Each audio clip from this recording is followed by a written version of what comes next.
So, episode 3 of the Problem Mode podcast season 2, and I'm delighted to say that I'm joined today with one of my good pals, Frankie. Frank, how are you, mate? I'm good, mate. I'm good. Yeah. Been busy? Living Been up to much? Yeah, busy with work, busy with life, baby, Yeah. missus. You doing the Great South Run? I am, yeah. You're doing that? How's your training going? Better than the London one? Yeah, a little bit better. Went out and done, I think, done about 6 miles this morning. Nick Jordan. Yeah, nice. So for those that don't know, Frankie did do the London Marathon a while ago, and it was safe to say that he'd done zero training for it. But you completed it, didn't you, mate? Yeah, smashed it. I done 10 miles the week before, just to stretch the legs, and then I went out and smashed it the week after that. Good lad, love it. Wish I could do 10 miles, but It was 26.2. I'm too unfit. I'm getting on now. So, Frank, let's strip away back to mate. Obviously, I know you quite well. Yeah. Been pal for a few years now. So, talk me about your childhood. Let's talk about school. What was you like in school growing up? School, to be honest, I hated school. I was never any good. Reading, writing, struggled massively. But put something in front of me and build it. I loved it. So, you was more practical then? Yeah, massively. And even like at a young age, before I left school, probably year 10, year 9, I was going to college one day a week, just doing like a multi-trades course, which I enjoyed more than school. Which kind of set me up to what I wanted to do in life, just building, etc. Yeah, good. So, talk to me about family life. How was your family growing up? Yeah, family life was good. I struggled probably. My mum and dad got married. I think I was about 5 years old when mum and dad got married. They got married in Dominican. They split up. So growing up, my dad was alcohol dependent, which was a massive struggle. So he wasn't an alcoholic. His body was dependent on it. Was that from the amount that he was drinking though? He had been drinking for years. He used to be an electrician down the dockyard, and he used to go all over the world. So he did, at a young age, he did provide for us. He was a good dad, but drink just grabbed hold of him. Depression, I would imagine, which back in them days there was nothing that one even brought up. That's what I mean by becoming dependent on it. So, was it a case of? No, he needed it, otherwise he would die. Yeah, so you get people that become alcoholics and then they come off it, they go cold turkey per se. But he couldn't. He couldn't. No, they literally told him that he couldn't. It got to that point. So yeah. I suppose that was too difficult to. Yeah. Well, if I was to pop, my brothers, sisters, they'll all say exactly the same thing. If you used to pop round there and see him, for instance, you go round there and go, "Right, Dad," and you could see he was ill. "Dad, have you had a drink today?" He'd be like, "No, I've got no money. I've run out of money." And it would be like, you'd have to go out the shop. As hard as it was, it's like giving a drug addict going to buy their heroin. But you had to do that, otherwise it'd be even worse. You just go and buy him a bottle of cider or whatever. And a lot of people look at it and think, well, you're feeding this habit. You're not. He was functional on that. So if anything, it was making him better than not better. But it's kind of one of them where it's a win-lose. You can't really do much about it, but he needed it to be alive, really. So how old was you at this point? When it first started, when it got. When I knew he was bad in it from at a young age. I'm talking 6 or 7. But then when my mum and dad broke up, and I got memories of our little thing. We used to go and play snooker down the snooker hall in Waterlooville on a Thursday night or something, and that used to just be mine and his time. I remember some nights literally carrying him back from there at the age of, I could have been 12, 13 years old. But yeah. Did you feel that it sort of made you have to step up in terms of being more of a man at that such a young age? Especially with, I would probably say with regards to my mum and things like that, and my brothers and sisters, because we've got a big family. But you just kind of get on with it, and you just brush it under the carpet and just think it's normal everyday life, because that's what you've had all your life anyway. But he wasn't a bad man. He's just something that just grabbed hold of him, and he couldn't get away from it. Unfortunately, that happens even now to this day. There's people that that struggle with their drink, and it is a difficult thing. I'm one to hold my hands up and admit it as well. Like, I'm not saying I'm a big drinker. I don't drink indoors, but I find myself that's my get out of jail thing. If I've got loads on my mind, and that's when I go out and have a blowout, and it's not good, but that's the bottom line of it. And it's not every weekend. It's just what it is sometimes, isn't it? I think the good thing is, like, if you can do it, you can handle it. Yeah, that's good. But like, when I used to be like that, in the sense of when I was going through a tough time, I'd find an excuse to go and drink, and then like get drunk, and then then bad thoughts would be tenfold, because you're in that headspace of. I don't know if my missus will agree with me on this one, but like, for instance, down the Rainbow, I used to love popping down the local, having a couple of beers, but then a couple of beers on a Friday night wouldn't be a couple of beers. Yeah. It would be 10 beers, 10, 15 beers, tray of Jaegers. Before you know it, I'm getting in at 1, 2 o'clock in the morning, I've got work on a Saturday, I'm feeling like shit. And then same again on a Saturday, and it would just be that constant, I've got shit going on in my head, but tell you what I do, I'll go out and have a beer. That solves it all. Because when I'm doing that, I'm happy. Yeah. I'm happy as Larry, and I'm enjoying myself with my mates. And the bottom line of it comes to Monday and you're sat there thinking, I've got jack shit money left, I've done my nuts down the pub. And there is a lot more to life. I'm not saying I don't enjoy a drink now, because I do. Yeah. But I think it comes in moderation. Yeah. I'll agree. Like, I would say, like, being around you for a long time, that you did have that, you saw one of those that you'd have a couple of drinks, and then like say now I'd be able to go out and have a couple of drinks, and it'd be like, fuck yeah, that's it, I'm going home now. Like, whereas like what you're saying, like, you can do that now. Yeah. Whereas like before, and I think that's only purely down to my daughter. Yeah. And having a house and everything now. I think it's just part of growing up. And priorities. Yeah, and priorities. As before, I used to look at it, especially with my mental health, I wouldn't speak out about it. I wouldn't talk to no one. And the only time I would speak to someone was when I'd be off my nut and pissed at my head. Yeah, yeah. And it's not. So, I know you quite well now, and obviously I know the amount of shit that you had to go through, and the majority of it is such a short amount of time as well. When did it all start for you? I've got a little bit of paper here, a few dates. Yeah, I can tell it's not your handwriting notes. No, it's neat, my sister's helped me out a little bit, and it's all spelt right, so I haven't written it. Well, George Hill definitely didn't write it either. George Hill wouldn't be able to spell the first bit right.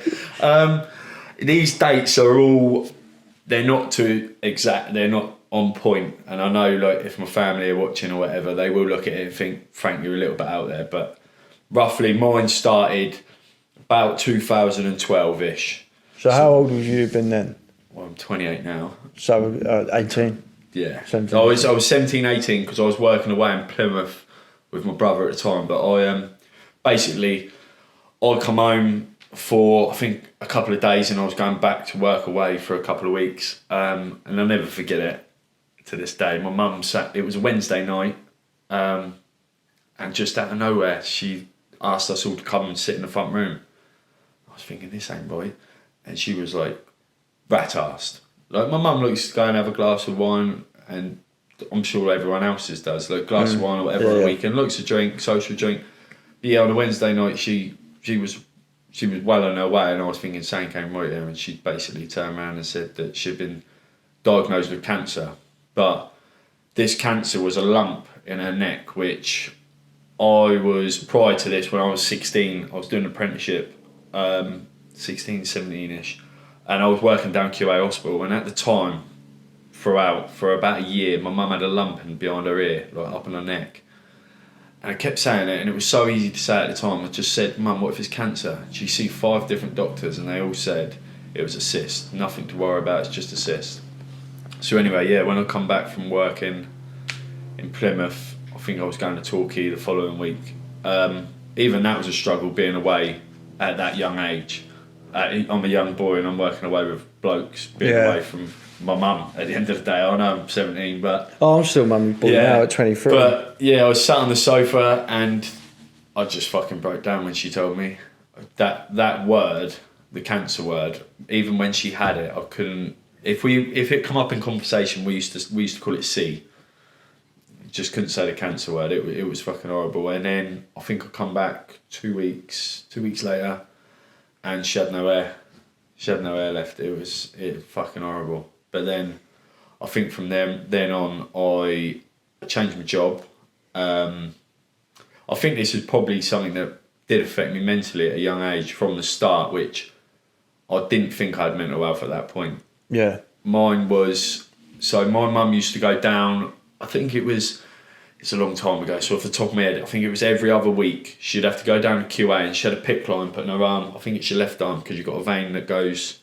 A main vein that goes into your heart or whatever. You can't put it in your right, I think it's your left.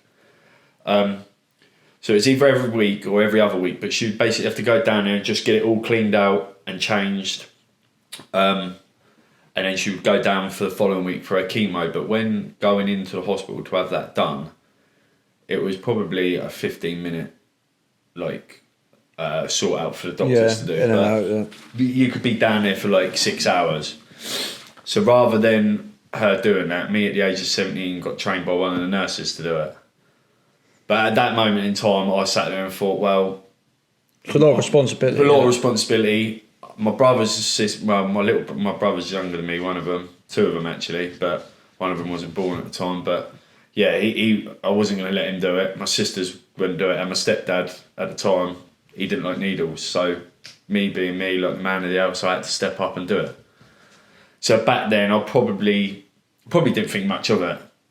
But later on in life, you little triggers and little things like that, they do affect you. As much as you sit there and think, yeah, I'm just helping my mum out, it's difficult, isn't it? But yeah, pretty much her care is in your hands. Yeah.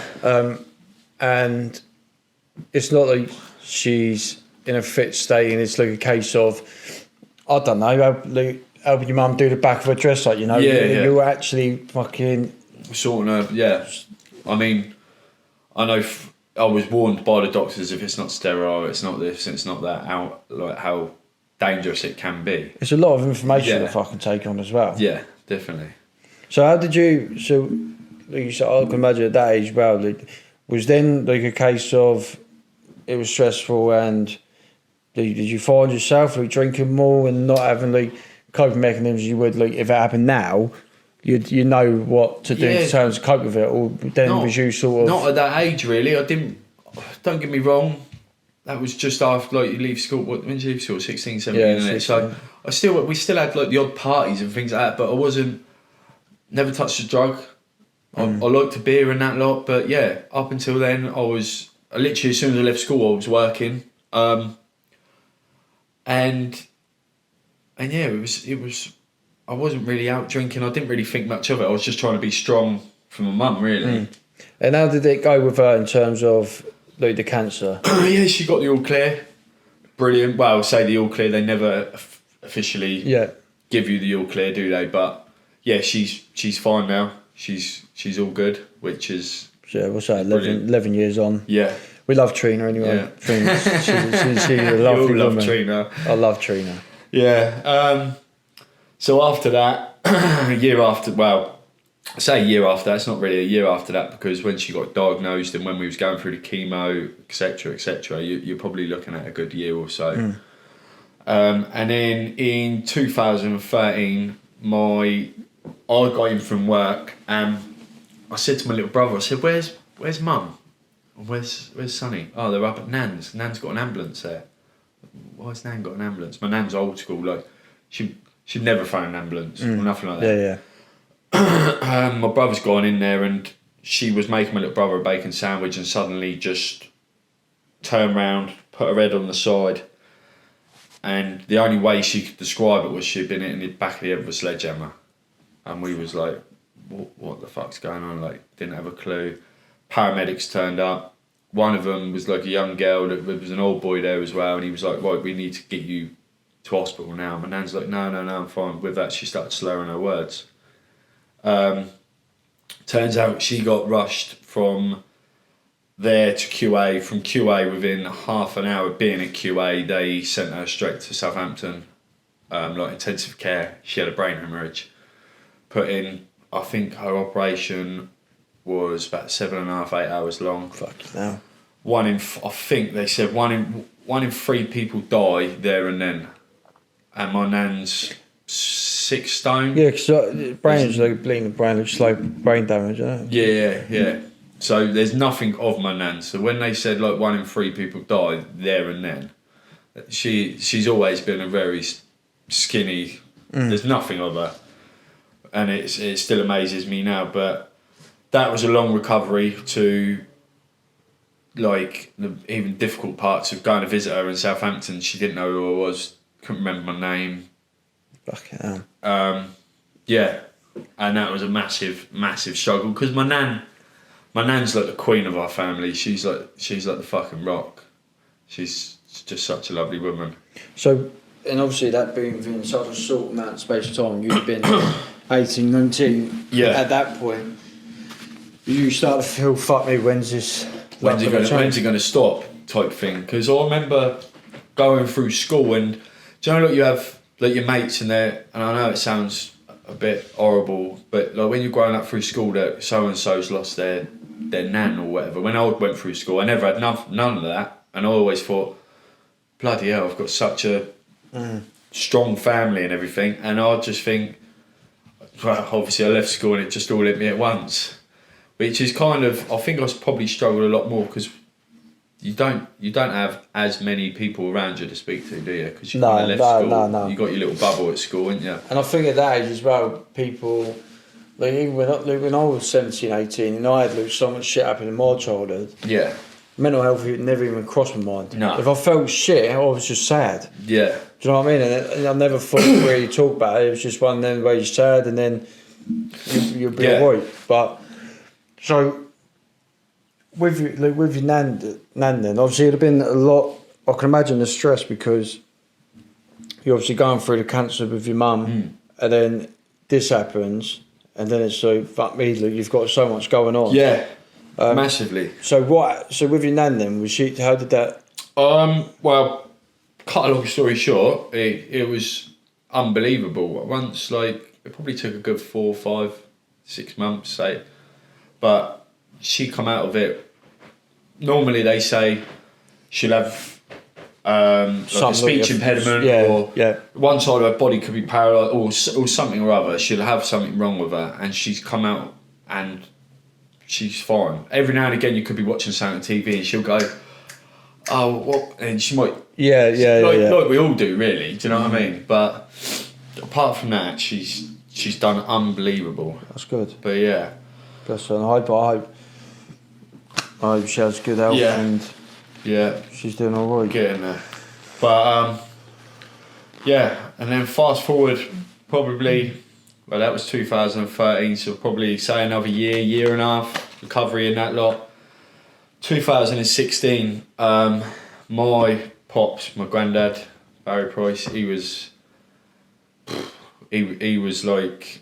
Right, he was like a local legend, wasn't he? Yeah, local legend, but he was like my rock. He was my go-to.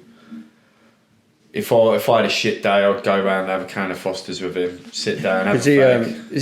Did he have his boxing gym? Yeah, the boxing gym at Weacock. He got diagnosed with bowel cancer, which, little did we know, he probably already had it for about 2 years. So with my mum and my nan having what they've gone through, he was going through. He was like my nan. He's old school. Oh, I'm alright. There's nothing wrong with me. And basically,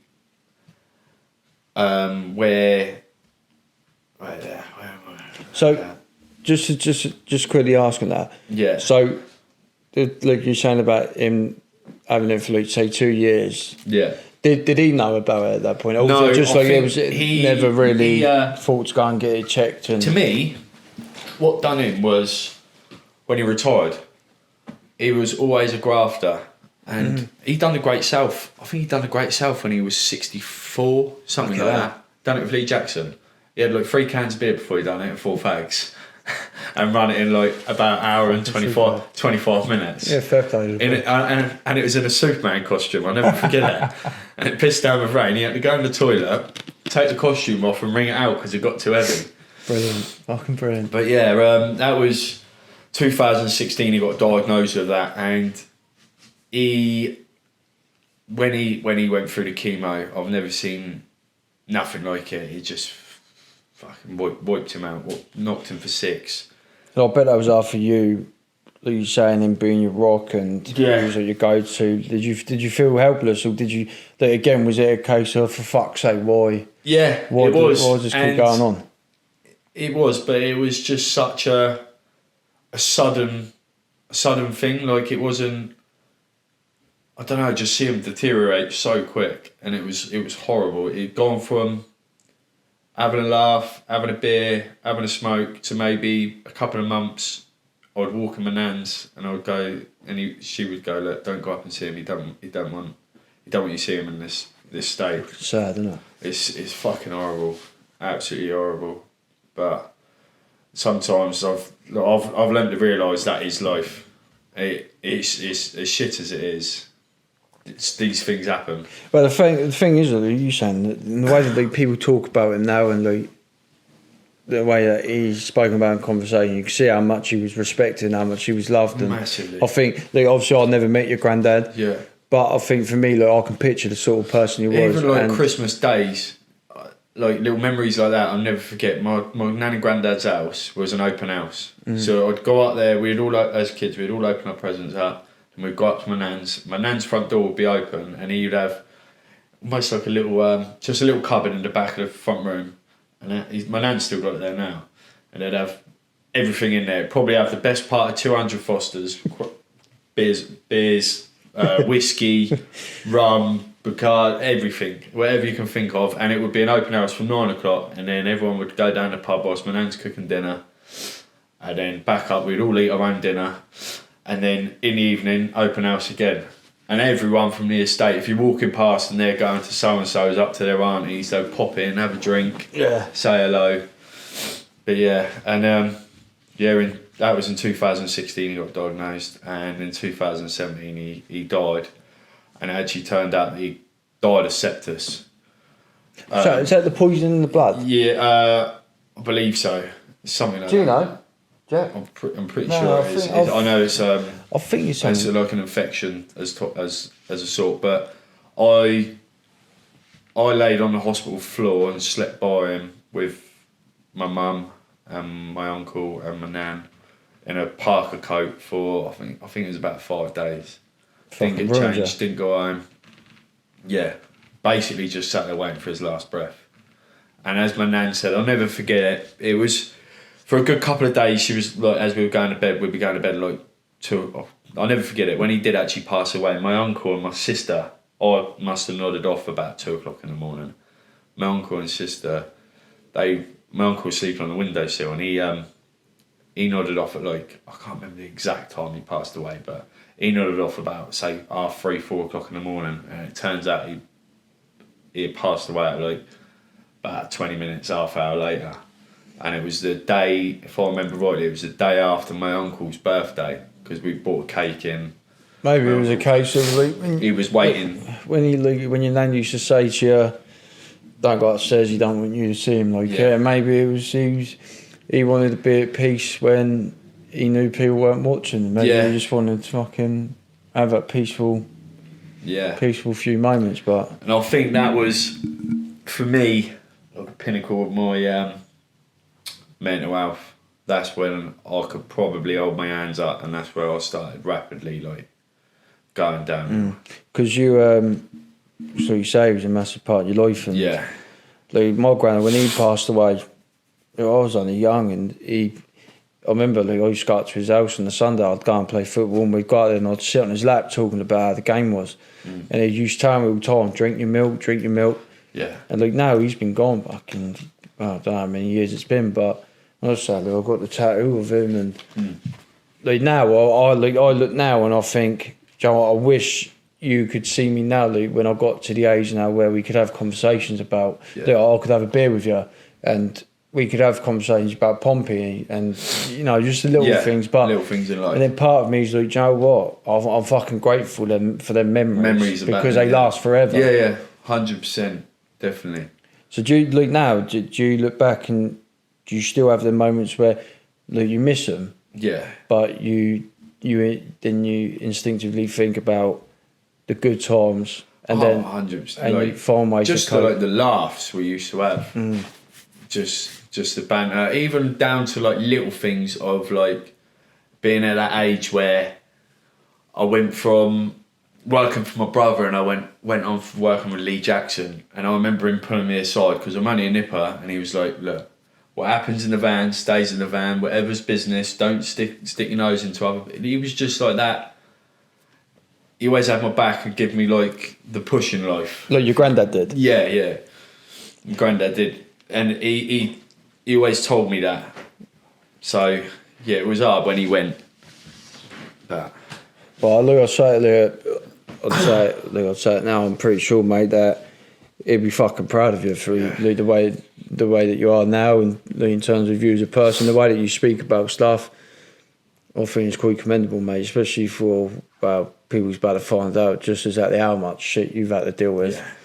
Yeah. But I think still with them sort of situations at like the young age you was back in 2012 and then 2016, 17, you've had to deal with like your rock passing away, let alone the effect it would have had on your nan, like the rest of the family. I think a lot of people could have gone a lot further downhill than. Yeah, I think it was kind of a build up where I wish I had the support network now that we've got as a United Minds. And when I first ever started was mindset maintenance with Bianca. But I'll probably look back now and I think up until, I'll probably say this year, in all honesty, that it's been a little bit with Bianca, but now Bianca's started taking off a lot more. That it was available back then. Because I remember it was probably around this sort of time as well. Because, my mum could see me like rapidly going downhill, and I'll never forget it. I was at the farmhouse having something to eat on the Eastern Road. I got a phone call. I was in tatters. I was in bits. Didn't know what to do. Thinking I was going to take my own life. Thinking, right, this is it. And I got a phone call from the doctors, and this woman was speaking to me, and she said, "What can I do for you?" Pardon? Well, we've had a phone call from your mum saying that you're struggling, blah, blah, blah. Well, I don't know. I'm not a doctor. I'm telling you I'm struggling. She went, well, I'll tell you what we'll do. We'll give you this medication and we'll sign you off work for 6 weeks. I said, I'm self-employed for one, and two, you've not even spoken to me. So you're just going to palm me off with a load of tablets and go, there you go, on your jolly way. So yeah, from there, that's when I think I then had to pull myself together and thought, I'm not taking tablets. I want to go down the other route of try and do it myself. So I paid privately. I think I was paying about £40 for half an hour, 45 minutes private with this woman, and I would literally go into her house. She had a separate little room. She was like mental health trained and this and that, but I literally just sobbed my heart out for about half hour, 45 minutes, so however long it was. And then one day I just thought, I'm not getting nothing out of it. I'm going in there, I'm getting all my emotions out. Yeah. But I'm coming out, my mum's picking me up, and she's going, how was it? I'm going, yeah, it was alright. I wasn't getting anything across to her. I think that's, I've said it a few times, and that's what I struggle with. When I've done the therapy and counselling, what I struggle with, it's not really a conversation. It's like sort of a Q&A, it's like an interview.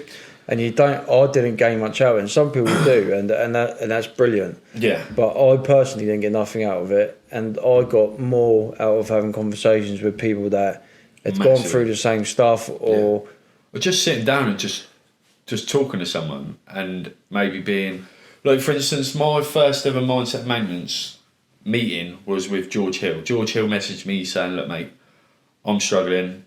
I know you're struggling as well. There's this new thing starting at base camp. Do you want to go to it? And I was like, if it means helping him out, then so be it. Yeah. And apparently he was sat in the car park and he was going to turn around. He never bothered. So he come upstairs and he went, Frank, I'm telling you now, I nearly left. He said I was just going to walk out and make an excuse up. We sat in there and it was with Dave Angel, me, Bianca, and George Hill, and we was just talking.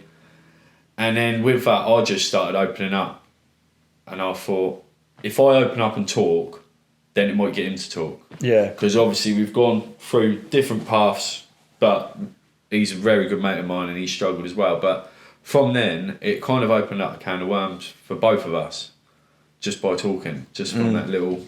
And being around Dave as well.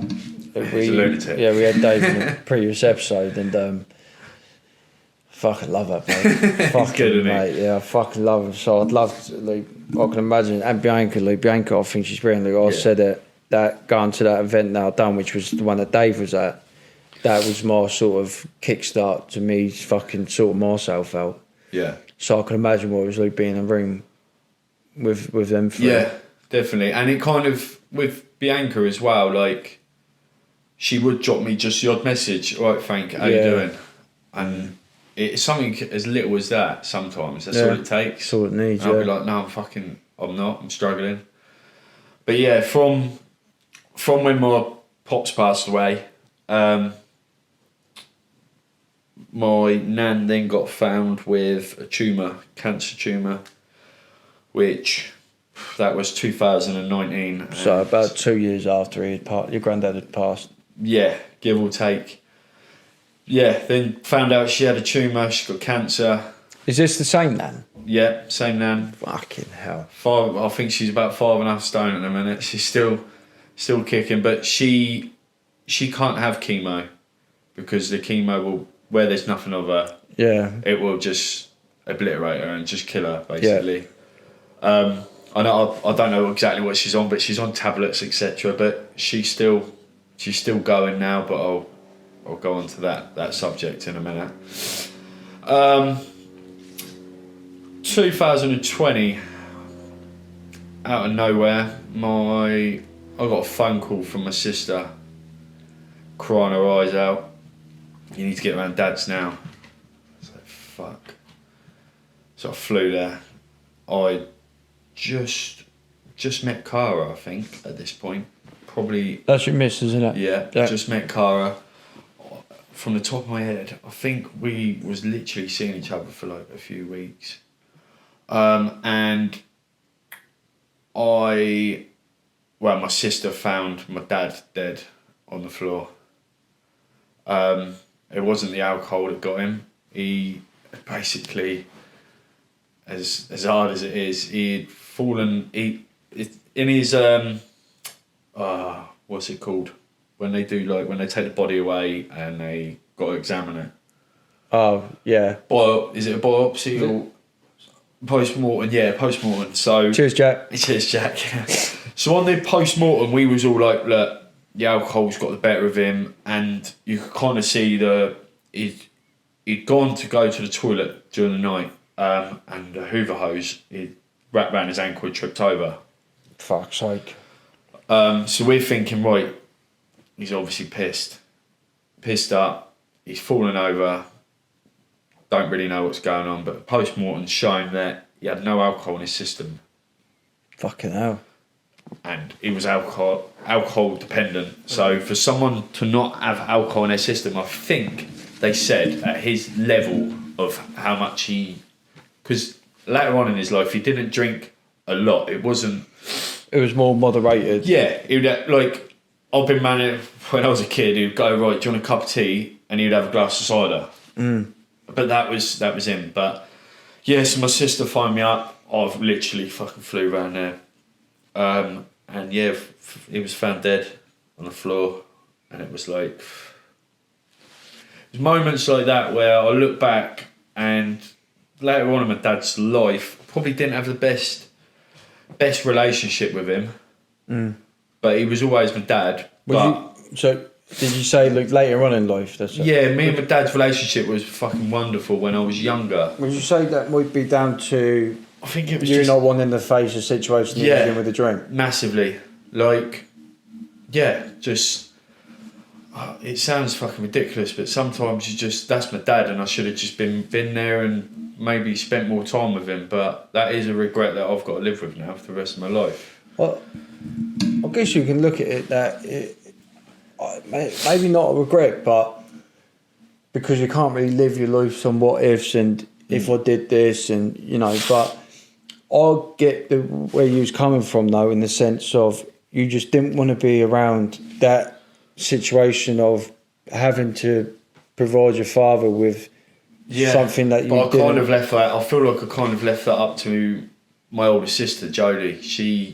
She's like the backbone of us Driscolls, and I feel kind of bad on her because she was the one that had to go around there most days. Yeah. But like, I think I just couldn't accept the fact that my memories was him taking me to football, him stood behind the goal, telling me what to do, going to play snooker with him, all these holidays that we had, and then going to see him.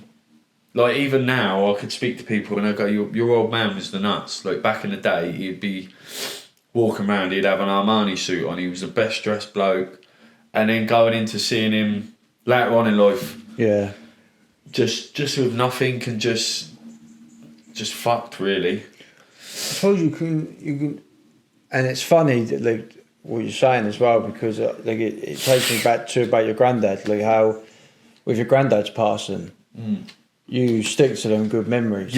And that's because the cancer wasn't his fault, and it wasn't his doing. Where like with your dad, like the drink was like it started off from way back when, and it was like a progressive and I think it just kind of built up. And with I think with the memory sides of things, the one thing I do massively regret, which now I struggle with because I've got a daughter, is, and my missus knows it because she picked up on it, it was actually Mother's Day. But for a weird reason, it was Mother's Day that clicked on my head, because I thought to myself, what am I going to feel like on Father's Day? The last time I see my dad was when I kissed him on the head in his coffin on Father's Day. That's my last memory of him. Yeah. So for when Father's Day comes round for me, and like I just said, like it was Mother's Day, so I don't know why I had a trigger, but the last Mother's Day, that's when my missus was like, you're being really off today, and I was just sat there overthinking shit, like, well, what am I going to be like on Father's Day? I'm thinking shit through. Yeah. Something that ain't even come yet. Yeah, it's not even come yet, and I'm thinking, and then I've got memories of my dad, and I'm thinking, well, I've got a newborn now, I've got a daughter. Why should I be feeling like this? And it's going to be my first Father's Day. But then I'm sat there thinking, well, that you're going to have them thoughts in your head, Frank, isn't you? It's natural. Cool, sure. But then I don't, because I don't think I would have been able to live with myself if I didn't go and see him at Chapel of Rest. But then I think to myself now, was that a trigger or was it not? So I don't know if it was a regret or it wasn't, but it's just one of them things in life where I think like you're saying though, I think the most important thing is you saying, you know, that you wanted to go and see him at Chapel of Rest. So when he got buried, I was working away in London at the time, London City Airport, and it was even like that. It was a massive stress having to work, and you're working away, and you've got all that shit going in your head. But basically, he got buried in a George Best top. George Best. George Best was his fucking idol. He loved. Was it the woman and alcohol thing? Yeah, probably. Yeah, probably was. He was like a George Best. He was a good footballer as well, my old man. But yeah. So we all wrote a little message. Well, all my other brothers and sisters all wrote a little message on his top, and I'll never forget it. My sister phoned me up and said, "Look, I've got the shirt here." It was an old school George Best, top. Do you want me to sign it? And I was like, no, that's something I want. Yeah, it's I want sentimental. To do. Yeah. So that the only available time, and when I got back was Father's Day. So. Yeah, it was. I don't think you should see it as a trigger. I think you're going to reminisce on Father's Day as well, because it's an important date for you in terms of, one, it's Father's Day, two, that's the day that you know that you had to do what you've I've never done. really thought of it like that. But the way you should see it is that is a valuable day for you. Yeah. One, because it's your Father's Day for your daughter. Yeah. Two, because that's when memories are there for something that you did. You shouldn't see it as a trick. You should see it as, you know what, this is a day that you pay your respect on that day when it gets to Father's Day. Maybe see it as, you know what, it's that day. Let me spend some time to pay my respect. Yeah. And then, you know, then it's Father's Day with my daughter. Don't see it as, oh, fuck, it's this day coming up. Because the one thing you don't want to do is have that day ruined because of you're thinking of the negative impact of that memory. Coming out of it, yeah. So I've never thought of it like that, but I will do that. Definitely. Good, yeah. You said you can't have brains and looks, eh? But no, seriously, Luke, that's the way that I would look at it. On New Year's Eve, Luke, basically, Luke, that's how I used to be, Luke. When my mum and dad split up, that was through domestic violence, and that took place on the New Year's Eve. So, Luke, New Year's Eve growing up, because like, me and my sister witnessed it, and it was like that night, it still sticks in my memory, clear as day. And New Year's Eve growing up, I used to think, oh, it's that day, I don't want to go out, you know, I wanted to fucking be around my mum. Yeah. And it weren't until maybe since I'd got to 19, I'd say, it was just like, you know what, like, that stays in my mind fine. And, you know what, I'll spend some time to think about it, and then I'll just go and enjoy my time for New Year's Eve. Yeah. Which to me is the shittest day in the year anyway, because you get to 12 o'clock, you whack some pots and pans, and then you carry on partying, you know what I mean? You wake up the hangover. But yeah, I think you just need to look at it. You can't, and you can't change it. That's the one thing I used to find tough, was things used to happen, and then I used to think about it. I used to think, what could I have done? Or, you know, you think, what if I changed this? Recently, I have looked at it a little bit more like that now. I can't change, and my missus is a prime example. She will say she's kind of, she can be quite tough sometimes. Sometimes you need that, though. Yeah, definitely. She could be like, Frank, this is this and this is that, and it's going to happen, but just don't go off the rails. Type thing. And I do kind of, it's easier said than done sometimes. Yeah, I think that's just because it's a subconscious thing, I think. Like, my missus, Luke, she's been my rock, and with Cara, it'd be the same for you. Yeah. I think it's and sometimes you don't want to be told what to do, like, in terms of I'm what to expect. For that. I used to be fucking murdered for it until I realised that your missus is always right. Is the one thing I've learned. It's the one thing I've learned. No, keep that in, because then she'll keep hold of that one. But no, I think having a strong woman behind you is a massive help. And hugely. And if I'm honest, she has been a massive part of my life. What she's done for me is second. Because I used to I used to go out on a Friday night because I had to go out because I couldn't deal with what I was going through in other ways. So you finish work and that would be it. I used to work half day on a Friday. I used to go in the pub and I wouldn't go home till it's Sunday. And it's stupid stuff like that. My priorities were in the wrong place. Yeah. And she would tell me, look, fucking, what are you doing? And I used to just think, you're just moaning at me. No, you don't. It's because you fucking care about me and you love me. Yeah. And I think sometimes we can be naive to think that we're being moaned at when 100%. They're just giving us a different perspective. You don't like being told. That's my worst problem. And it's just them giving us another perspective. Yeah. So honestly, Luke, with your dad and Father's Day, I would see it as spend the time and show your respect, but don't be upset that it might even be as well. The fact of it might just be because it's on Father's Day, and if it was any other day where it wasn't something significant that day, probably right there, George. Then you wouldn't do your own editing because it's like, then you've got that day to be down and be upset, and then they pay your respects and think about memories. But because it's Father's Day, that's what you're doing your editing. It's another trigger. It's because you think, it's Father's Day and fuck, that was the last time I see him. But probably. But, so obviously you went through so much shit for them amount of years, but it didn't quite stop there, did it? No. So I believe, I might be wrong on this one, but I believe my dad died on the Friday. On the Saturday, we as a family all got together, had a few drinks, had a bit of an argument, blah de blah. But cut a long story short, on a Sunday morning, I'm going to say something now, but it's never really been brought up or mentioned. I should have really asked her beforehand, but I think if I don't speak about it, then I won't get it off my chest. It's something that's been on my chest. So basically, the day after my dad died, we had a big family gathering, blah, blah, blah, blah. On the Sunday morning, I woke up to a message from my sister saying, can you go and check up on mum? What are you on about? I was laying in bed with the missus. This is when I was living at home. But what are you on about? So I thought, fucking hell, just go in there, poke my head in there. She looked fine. She messaged me again saying, no, Frank, you need to go in there and just check up on her. I walked in and I took a glance. I thought, it was just a couple of paracetamol packets on the floor. But in my mum's house, and it is a nightmare for her. You'll go in a cupboard and there could be something in there, like in a box, and you'll go to get something out and it'll be fucking empty. So in the back of my mind, I'm thinking, nah, surely not. I've gone back in and said to my missus, she said, everything alright? I said, yeah, but it's a load of empty packets. She went, empty packets of what? So I don't really know, just tablets. She went, Frank, you need to go in there and fucking check. I was thinking, nah, it's not what it is. So I went in there and then I'm picking one packet up and I'm picking another one up. Then I'm picking another one up and then by then I'm thinking, fucking hell, she's done it. She's actually done it. I've just found my fucking dad.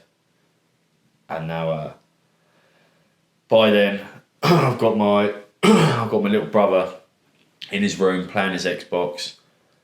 So I spoke to a really close family friend. I was like, look, I don't know what to do.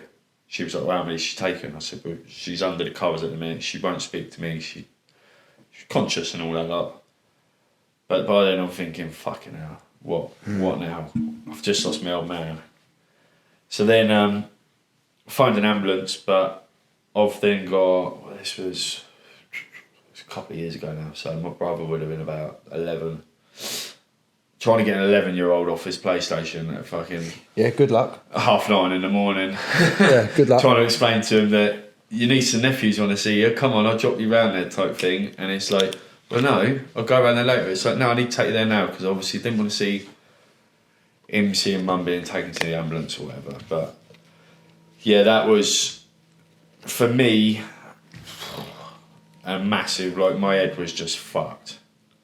Absolutely fucked from then. Trying to sort my own head out previous to that with cancelling, private cancelling, paying for it. Yeah, it's just, especially with the old man going, it was just one of them things that I'd gone from like, I thought I was at the top with my granddad passing, my nan having the cancer, and then it just kind of, the level of it just went like fucking up there. Yeah, and you thought there's no fucking, when's it going to stop?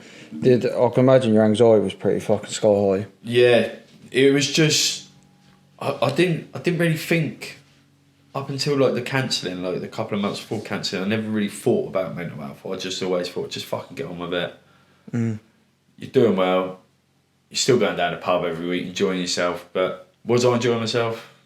No, just using it to suppress. I do still like a beer. But at them moments in time, I was using beer to talk as a suppression. Yeah. And when I'd get pissed, I'd suddenly start talking to people who I don't even know about shit that happened that they don't even care about. Yeah. Do you know what I mean? Yeah. So yeah, that was a very difficult one. I then tried to get more help, went to a few more meetings. I was actually with Bianca and that lot. I think off the top of my head it was in November. I then tried to take my own life. One day, I think it was a Monday night, Tuesday night, I just thought, fuck this shit. Took 50 Zapanes and codeines, just whacked the lockdown, and probably one of the worst regrets I've ever made. Especially after you felt when you thought your mum had done it. What my mum had put me through, I was selfish enough to do it. But I think in them times, and that's the thing, is that it's a fucking dark place when you're in them moments of wanting to do something like that. And I feel like now it's good that you acknowledge that, you know, back then it was fucking... I was an idiot. Yeah, but So I think you can't really be too hard on yourself, because in the moments it is fucking, you don't see no way of it getting better, you see no way out. Yeah. So that's just all I felt for years. It was just fucking one thing after another, another, and I just thought, you want to paint the slot. When's this going to fucking end? And I literally just thought, there's only one way it's going to end. As if I'm not there. And it was a massive. I'm glad you're still there, because otherwise I wouldn't have someone to take the piss out of and call Gary Neville. And I will be sure to put a picture of you next to Gary Neville. So people can be the judge of if you look like Gary Neville. So we will do that. No, I don't. But I'm glad you're here, mate, because I would have never met you. You wouldn't have done. So I'm glad you're still here, mate. Well, no, it was through United Minds, but I remember going in the Rainbow and seeing some grumpy bastard sat at the end of the bar with Stone Island on, thinking he was hard as fuck. Well, that definitely was not me. But yeah, after I'd done that, I was in hospital for, I think, 3 days. Just getting all this shit out of my system. And to be honest, them 3 days was... Was it a wake-up call? Yeah. Yeah, it was. For me it was. But prior, I missed a little bit out there. Probably a couple of months before this, before I'd done that, I kind of had a little cry. If I look at it now, and it was a cry for help. I remember having an argument with the missus. Everything was up in the air, and it was nothing to do with my missus, but that was just a final thing for me. I walked in, I literally would never be able to do it again. I don't even know why I'd done it. I can't even stand having a shot. But I walked into Tesco's and bought a litre bottle of vodka. Went for a walk and just thought, right, I'm going to down this and then more or less think of a way that I'm going to do myself. And I think back then it probably was a massive cry for help. Yeah, and that's probably why you wanted to do the litre of vodka as well, because then you wouldn't have a fucking clue what you was doing. Yeah, and I'll look back now and I think, how did I sit there and just I was drinking it neat, out of the bottle. My best mate, George Hill, well, it didn't take him long to come find me. Where was you, around the corner? I was just down the park, just went for a walk, no one could see me, I was in the dark. But yeah, and then after that, obviously, fast forward a couple of months, that's when I actually thought, fuck it, I'm going to do it, and I'd done the overdose. But yeah, it was a massive learning curve for me, just laying in hospital in bed when my mum was like, I'll be up later. I was like, no, I don't want to see anyone. I was ashamed of myself and thought to myself, why did I? There's more ways, there's better ways to be dealing with it than this. Yeah. And if you didn't, you wouldn't have your little family now, no, would you? So, yeah. So that must have been, what, about 2 years maybe before? Yeah, that was 2020-ish. And in 2022, me and Cara found out we was having a baby, which... Fair play. We wasn't ready for, but these things in life happen. And then you had to be ready. And then I had to be ready, yeah. Yeah. And then Ivy was born December the 13th. I hope you got that right, 2022. Yeah, best day of my life, unbelievable. And I can't fault her. She's unbelievable. Cara done a brilliant job. And she's a beautiful girl as well. Yeah, she gets her looks from her mother, doesn't she? Definitely. Yeah. But yeah, in the space from... this is one thing I'm not blowing my own trumpet, but I'm proud of. Probably from 2020 to say this day, we've got 4 holidays booked next year. I've got a house, I've got a new car, I've got a missus, I've got a baby. All in the space of...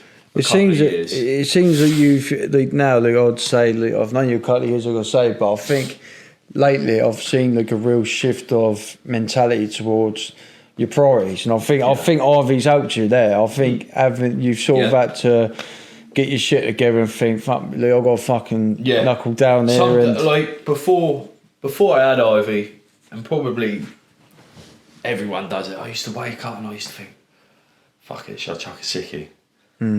I've got 4 days' money, or I worked last Saturday, I'm going to get that money, I might as well have a day off. And now I wake up and I just think, You got something to provide for. You've got to go to work, and you've got to work hard. And I do. I work my fucking nuts off, and hopefully life starts taking up a little bit more. But that was a massive high, and now I'm going to put a downer on it again. So my brother, probably a couple of months ago now, he was having chronic stomach cramps. Turns out he didn't have a shit for about a month. Went into hospital, they rushed him in for surgery. And it turned out that it was a abscess, they said, on his bowel. All good. All good. Had it cut out, blah blah blah. Then suddenly, just a second now, so probably a month and a half or so ago, he gets a phone call from the doctors. Your scans have come back from your abscess. It wasn't an abscess, it was cancer of the bowel. Fucking hell. He's 40, he's going to love me for this because I'm probably a year out, but I think he's 41, yeah. I hope you're right, Frankie. He's 41. He's so basically what they turned around and said, well, it's nothing to worry about though because we've cut it all out. Well, you told us it was an abscess, so was it? Yeah. So is there anything left in there? So he's on his second round of chemo at the minute. He had his second round Thursday, I believe. How's he doing? I'm going round there to see him after this. I'm gonna pop up there. Got his grass to cut. I've had my orders. Fair play. So yeah, he's still here at the end of the day. He's kicking on. He's doing well. But yeah, they believe they've cut it all out, and he's doing good. So it's a positive out of a negative, but it's shit. And now my nan's taken a turn for the worse these last 3 weeks. Yeah, she's really struggling with her lungs. I think she's got lung disease. And I found out yesterday, the day before, so she got rushed in last week. They found a mass, they're saying, on her pelvis, so it looks like probably the cancer spread. In my eyes, I'm probably being a little bit negative out of it, but I'm just saying it as in hindsight, just trying to accept the worst that we've got to come. But she's still here. Still, I'll go around there every day. But yeah, she's fucking tough, isn't it? She's a tough cookie for what she's gone through. 100%. Yeah. And I think, and do you know what? I think the biggest positive out of it all. Yeah. For me personally, sitting there talking to you is that one, like I said earlier, that I commend you for everything that you've gone through and the person you are today. Yeah. But I think the other important thing is the fact that now, the way that you are as a person and the way you are as a father, as a partner, as a son, a brother, is just the man you are. You are now in a much, much better position to be able to cope with the stuff that's going on, where you're not turning to fucking going and get pissed out. Well, I strongly believe that if there was more help out there, like with United Minds, what they're doing for everyone. I've got a lifetime illness now. I've got epilepsy, which was triggered through stress. Probably the drugs and the drink didn't help. I'm not saying that. I'm not going to pull that away from it, but yeah, I struggled massively with epilepsy. So I would just be like fucking one morning, wake up, stressed to fuck, and I'd just have a fit. And it's the most embarrassing thing ever. But now, I'm in the right headspace, and I'm all good. You can't beat it. Getting out, going for a run. Yeah. Or getting punched in the head at boxing. And also, I think we should add in that Frankie's actually the WBO champion of the South Cray Pier. I went down and watched your fight, didn't I, mate? And, you did? Boxing, that is. And, yeah, you won your fight, didn't you, mate? So you keep doing what you're doing, buddy. But listen, so someone might be going through something right now where family members got cancer and they're fucking family members in a bad place. They're in a bad place themselves and they find themselves using drink to suppress what's going on. What's your advice to someone? My advice is, I haven't come in here to speak to you for sympathy or to get so-and-so to message me going, oh, I'm so sorry for what you've had to go through, Frank. I've done it to get that word out. And if one person messages me and says, look, Frank, you've made an impact on me, I'm struggling at the minute. Can you help me out? If I get one person to do that, then I've got something out of this with me and you. That's my goal. Top man, Frankie. Yeah. Well, listen, mate. Fucking love you as a brother, mate. Yeah. I think you're a top man, Cheers. and thank you very much, Gary Neville.